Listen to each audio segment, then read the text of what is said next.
Bismillahirrahmanirrahim. Alhamdulillah rabbil alamin. Assalatu wassalamu ala nabiyyina Muhammadin wa ala alihi wa sahbihi ajma'in amma ba'd. Kembali kita membaca kitab Min Usuli Aqidati Ahli Sunnah wal Jamaah karya Syekh Shalih bin Fauzan Al-Fauzan hafizahullahu taala. Silakan dibuka halaman 32.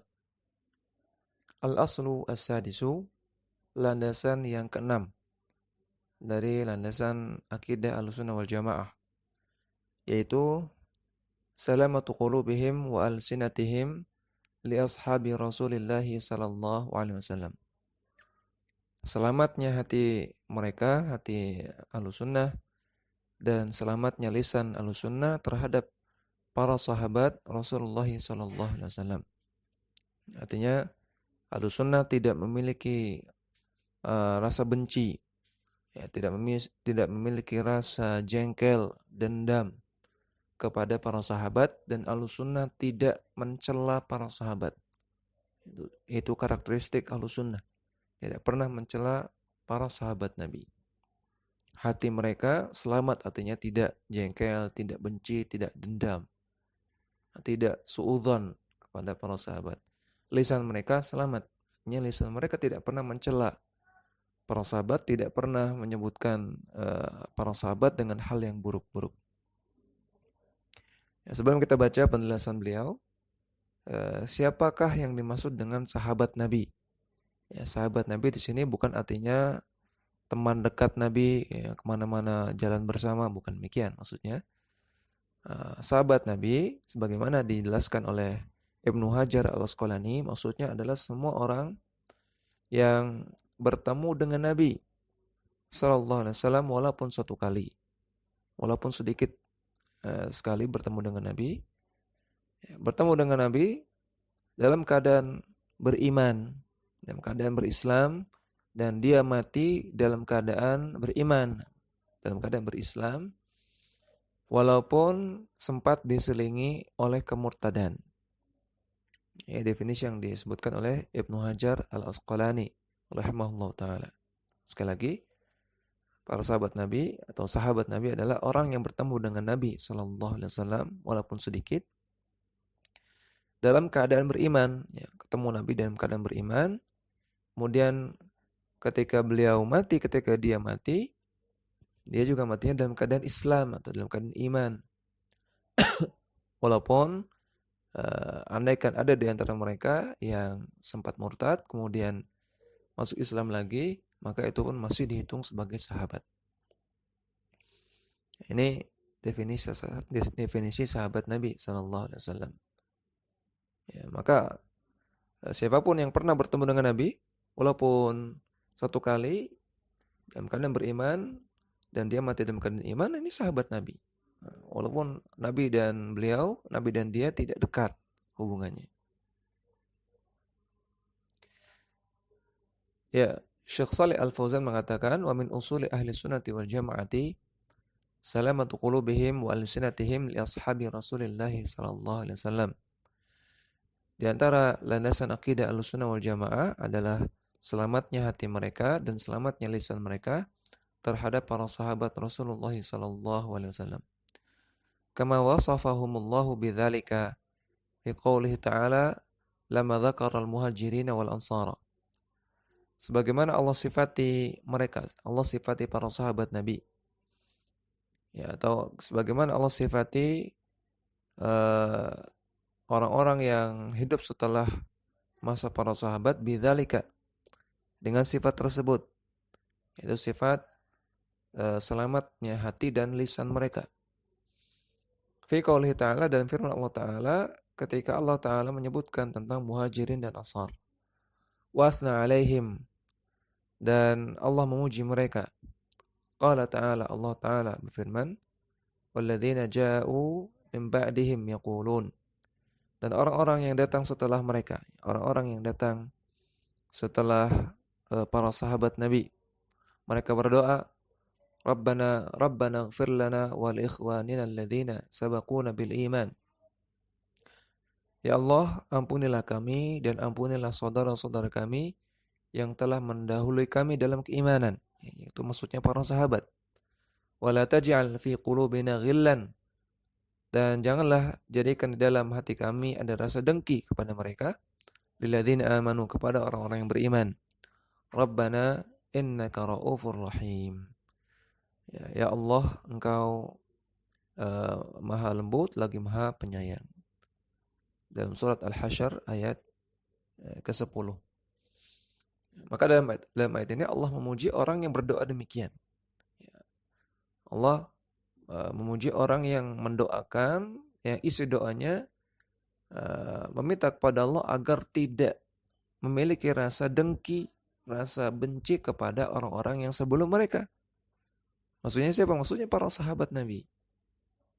Ya, maka ini menunjukkan Allah mengajarkan kepada kita, kepada seluruh kaum muslimin untuk tidak benci kepada para sahabat Nabi. Ya, untuk selamat hati mereka dan selamat lisan mereka terhadap para sahabat Nabi. Wa amalan biqaulihi sallallahu alaihi wasallam, dan dalam rangka mengamalkan sabda Nabi sallallahu alaihi wasallam, beliau bersabda, la tasubbu ashabi, jangan kalian mencela para sahabatku. Fawalladzi nafsi biyadihi lau anfaqa ahadukum mithla uhudin dhahaban, demi zat yang jiwaku berada di tangannya, maksudnya demi Allah, andaikan salah seorang di antara kalian berinfak, bersedekah berupa zahaban, berupa emas sebesar gunung Uhud, ma balagha mudda ahadihim wala nasifahu, maka tidak akan bisa menyamai sedekah satu mud makanan dari para sahabat, dari seorang sahabat Nabi, dan juga tidak bisa menyamai sedekah setengah mud makanan dari para sahabat Nabi. Hadis ini sahih riwayat Bukhari Muslim. Ya, maka kata Nabi SAW dalam hadis ini, la tasubbu ashabi, jangan mencela sahabatku. Ini larangan mencela sahabat Nabi, ya, dalam bentuk apapun. Kemudian Nabi katakan di sini tentang keutamaan para sahabat. Andaikan di antara kita yang hidup di zaman ini ada yang bersedekah satu gunung Uhud emas, ya, yang pernah haji atau umrah, insya Allah tahu ya, bagaimana ukuran gunung Uhud, sangat besar. Andaikan emas sebesar itu disedekahkan semua, ya, maka tidak bisa menyamai sedekah yang dilakukan oleh seorang sahabat Nabi berupa makanan hanya satu mud atau setengah mud. Ya, satu mud itu satu tangkupan tangan, ya, kalau digabungkan. Nah, itu makanan segitu, itu jauh lebih besar pahalanya, ya. Sedekah makanan satu mud jauh lebih besar pahalanya yang dilakukan oleh para sahabat Nabi dibanding sedekah kita sebesar gunung Uhud emas.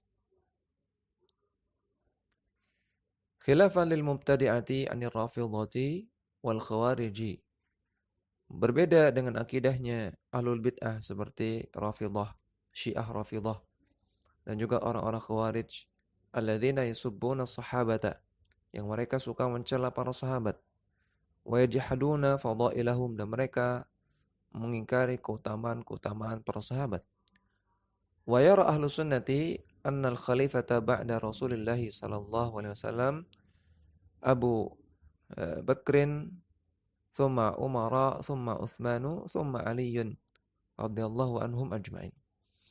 Dan al-sunnah berkeyakinan bahwasanya urutan khalifah setelah Rasulullah SAW urutannya sebagai berikut. Yang pertama Abu Bakar, setelah itu Umar bin Khattab, setelah itu Uthman bin Affan, setelah itu baru Ali bin Abi Thalib radhiyallahu anhum ajma'in. Semoga Allah ridha kepada mereka semua. Faman ta'ana fi khilafati wahidin min haula'i fahuwa adallu min himari ahlihi. Barang siapa yang mencela kekhilafahan salah satu dari mereka, maka dia lebih sesat daripada kedelai yang dimiliki keluarganya. Kedelai yang dia gunakan bersama keluarganya. Ya, lebih sesat daripada keledai yang digunakan oleh dia dan keluarganya. Li mukhalafatihi an-nassa wal ijma'a ala khilafihi haula'i, ala hadha tartibi. Karena mereka orang-orang yang mencela kekhilafahan salah satu dari 4 orang tadi, mereka telah menyelisihi, mereka telah menentang nas, menentang Al-Quran dan hadis, wal ijma' dan juga menentang ijma' ulama. Ala khilafihi, atas yang mereka lakukan, yaitu mereka menyelisihi akidah Ahlussunnah tentang urutan ini. Ya, karena sebagian Syiah Rafidhah mereka mengatakan bahwasanya yang harusnya menjadi khalifah setelah Rasulullah itu Ali bin Abi Thalib, bukan Abu Bakar. Ya. Maka ini akidah yang tidak benar, keyakinan yang tidak benar. Ya, dan beliau katakan di sini lebih sesat daripada keledai. Ya, lebih sesat daripada keledai. Ini ungkapan yang digunakan oleh orang Arab untuk menunjukkan betapa jeleknya, betapa sesatnya suatu pemahaman. Kemudian al-asl as-sabi'u, landasan yang ketujuh dari akidah Ahlussunnah wal Jamaah, mahabbatu ahli baiti Rasulullah sallallahu alaihi wasallam wa tawallihim. Landasan akidah Ahlussunnah yang ketujuh adalah mencintai ahlul bait Rasulullah sallallahu alaihi wasallam dan keturunannya. Wa min usuli ahli sunnati wal jamaati mahabbatu ahli baiti Rasulillah sallallahu alaihi wasallam wa tawallihim. Di antara landasan akidah Ahlussunnah wal Jamaah adalah mencintai ahlul bait Rasulullah sallallahu alaihi wasallam dan para keturunannya. Amalan bi wasiyati Rasulillah sallallahu alaihi wasallam biqaulihi. Dalam rangka mengamalkan wasiat Rasulullah sallallahu alaihi wasallam dalam sabda beliau, "Udzakirukumullah fi ahli baiti."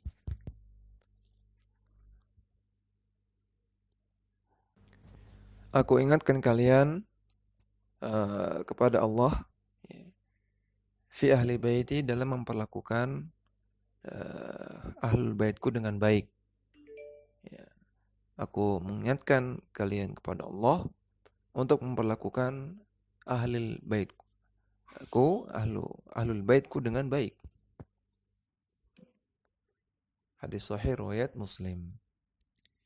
Wa min ahli baitihi, dan di antara ahlul bait Rasulullah sallallahu alaihi wasallam adalah azwajuhu ummahatul mu'minina radhiyallahu anhunna wa ardahunna, yaitu para istri-istri Rasulullah sallallahu alaihi wasallam yang mereka adalah ummahatul mu'minin, para ibunda kaum mukminin.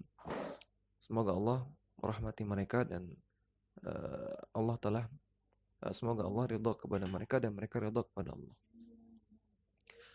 Faqad qala Allah Ta'ala, dan Allah Ta'ala firman, ba'dama khatabahunna biqaulihi, dan Allah Ta'ala firman setelah menyebutkan tentang istri-istri Rasulullah sallallahu alaihi wasallam, ya nisa'an nabi. Allah katakan, wahai para istri-istri Nabi. Dalam surat fawajjaha ilaihinna nasaiha wa wa'adahunna bil ajril azim.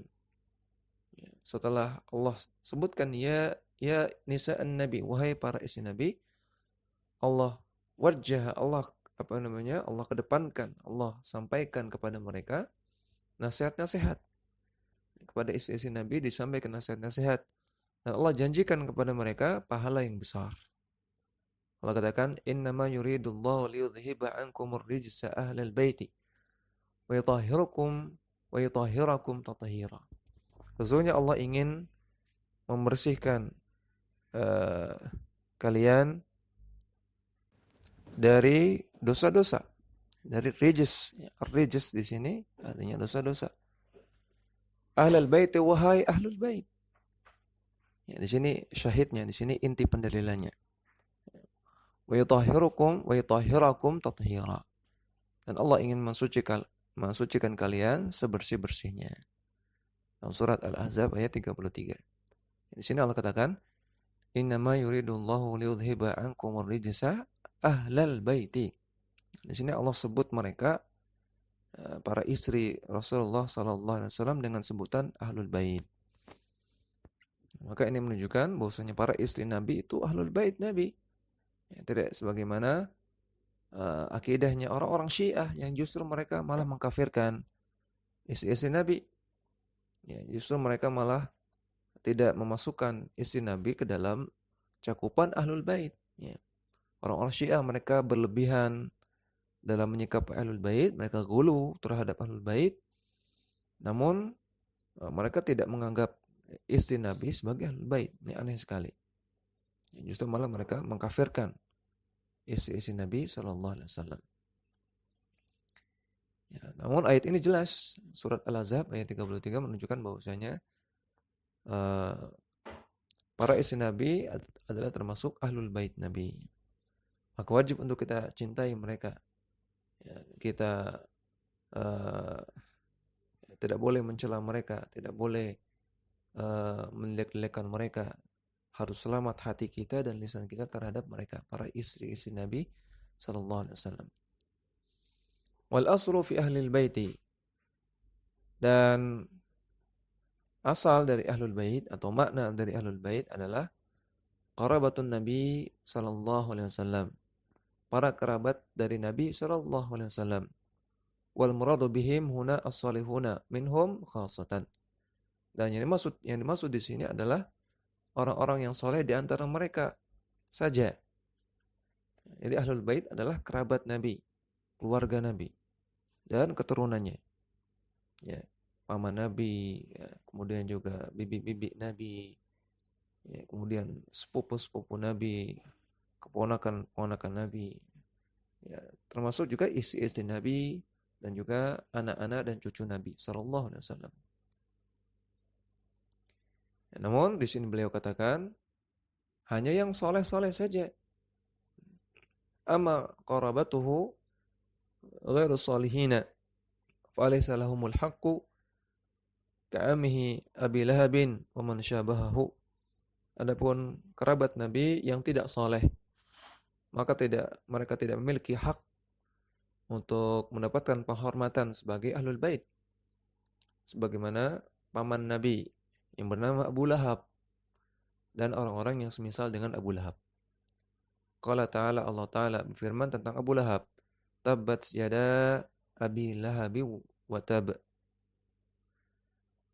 Ya, celakalah kedua tangan Abu Lahab dan celaka. Ya, dan surat Al-Masad, ya, atau surat Al-Lahab ayat pertama. Ya, maka Abu Lahab walaupun kerabat Nabi, walaupun asalnya termasuk ahlul bait Nabi, namun Abu Lahab bukan orang yang saleh. Bahkan dia orang yang kafir. Sehingga tidak berhak untuk diagung-agungkan, ya, tidak berhak untuk dihormati sebagai ahlul bait Nabi. Karena dia tidak saleh. Yang kita hormati, yang kita cintai ahlul bait yang saleh, yang akidahnya benar, yang mengikuti sunnah Nabi sallallahu alaihi wasallam. Fa mujarradul qarabati minar Rasul sallallahu alaihi wasallam wal intisabi ilaihi min ghairi salahin fid dini la yughni sahibahu minallahi syai'a. Maka sekadar adanya kekerabatan dengan Rasulullah SAW dan sekadar adanya hubungan nasab kepada Rasulullah SAW, ketika tidak memiliki salah, ketika tidak memiliki kebagusan agama, ya, tidak bagus akidahnya, tidak mengikuti sunnah Nabi SAW, maka la yughni sahibahu minallahi syai'a, tidak akan bermanfaat bagi orang tersebut di sisi Allah Subhanahu wa taala. Qala sallallahu alaihi wasallam, Nabi bersabda, "Ya ma'syara Quraisy, wahai orang-orang Quraisy, ishtarau anfusakum la ughni ankum minallahi syai'a." Silakan beli diri-diri kalian sendiri. Artinya silakan kalian usahakan diri-diri kalian sendiri untuk terlepas dari neraka, untuk masuk surga. Silakan usaha. Jangan mengandalkan hubungan kekerabatan denganku. Karena apa? Karena la ughni ankum minallahi syai'a. Aku tidak bisa tidak bisa membela kalian di sisi Allah Subhanahu wa taala. Ya Abbasu, ammu amma Rasulullah sallallahu alaihi wasallam. Wahai Abbas, paman Rasulullah sallallahu alaihi wasallam, la ughni anka minallahi syai'a. Aku tidak bisa membelamu sedikit pun di sisi Allah Subhanahu wa taala. Ya Safiyatu ammata Rasulullah sallallahu alaihi wasallam, wahai Safiyah, bibi dari Rasulullah sallallahu alaihi wasallam. La ughni anki minallahi syai'a. Aku tidak bisa membelamu di sisi Allah sedikit pun. Ya Fatimatu binta Muhammadin sallallahu alaihi wasallam, sallini min mali ma syi'ti, la ughni anki minallahi syai'a. Wahai Fatimah, anak dariku, anak dari Muhammad sallallahu alaihi wasallam, silakan engkau minta apa saja dari hartaku, namun aku tidak bisa membelamu di sisi Allah Subhanahu wa taala sedikit pun. Hadis sahih riwayat Bukhari Muslim. Ya, maka ini menunjukkan bahwasanya sekadar ada hubungan nasab dengan Rasulullah enggak ada manfaatnya. Kalau tidak diikuti dengan bagusnya akidah, tidak diikuti dengan mengikuti sunnah beliau, tidak diikuti dengan kesalehan. Wa qarabatur rasul as-salihuna lahum alaina haqqul ikrami wal mahabbati wal ihtirami. Adapun kerabat-kerabat Rasulullah sallallahu alaihi wasallam dan keturunannya yang saleh-saleh, maka mereka punya hak yang harus kita tunaikan, yaitu hak ikram, pemuliaan, wal mahabbah dan kecintaan, wal ihtiram dan penghormatan. Wala yajuzu lana an naghluwa fihim fa nataqarraba ilaihim bi syai'in min al-ibadati. Namun tetap tidak boleh bagi kita untuk berbuat ghulu kepada mereka, berbuat melebihi batas kepada mereka, sehingga kita bertaqarrub kepada mereka, ya, beribadah kepada mereka dengan salah satu jenis dari ibadah. Ya, enggak boleh mengagungkan kuburan mereka, enggak boleh salat untuk mereka, puasa untuk mereka, bernazar untuk mereka, ya, meminta hajat di kuburan mereka, enggak boleh. Au na'taqidu fihim annahum yanfa'una aw yadurruna min dunillah. Atau tidak boleh juga kita berkeyakinan bahwasanya mereka bisa memberikan manfaat atau mudarat di sisi Allah selain Allah Subhanahu wa taala. Enggak boleh kita berkeyakinan para keturunan Nabi itu sakti, punya kuasa sehingga bisa memberikan manfaat atau mudarat selain Allah Subhanahu wa taala. Li'anna Allah Subhanahu yaqulu li nabiyhi sallallahu alaihi wasallam. Karena Allah Subhanahu wa taala berfirman kepada Rasulullah sallallahu alaihi wasallam, "Qul la amliku li nafsi naf'an wa la dharra illa ma syaa Allah." Katakanlah wahai Muhammad, aku tidak bisa menguasai manfaat atau mudarat untuk diriku sendiri kecuali apa-apa yang Allah kehendaki. Walau kuntu alamul ghaiba lastakthartu minal khairi wa ma massani as-su. Andaikan aku tahu ilmu gaib, maka tentunya aku akan mendapatkan kebaikan yang banyak dan tentunya aku tidak akan terkena bahaya. Dalam surat Al-A'raf ayat 188. Maka Allah perintahkan Nabi untuk mengakui bahwasanya dirinya enggak bisa memberikan manfaat atau mudarat, tidak punya kuasa terhadap manfaat atau mudarat. Itu semua kuasa Allah Subhanahu wa taala. Ya, enggak bisa mengabulkan permintaan-permintaan terkait untuk terlepas dari bahaya atau mendapatkan suatu manfaat. Tidak bisa. Fa idza kana ar-Rasul sallallahu alaihi wasallam kadzalika fa kaifa bi ghairihi? Kalau Rasulullah sallallahu alaihi wasallam saja demikian, maka bagaimana orang-orang yang selain beliau? Ya, Rasul saja tidak bisa menguasai manfaat atau mudarat, maka apalagi keturunan-keturunan beliau. Maka apalagi orang-orang yang jauh dari zaman beliau.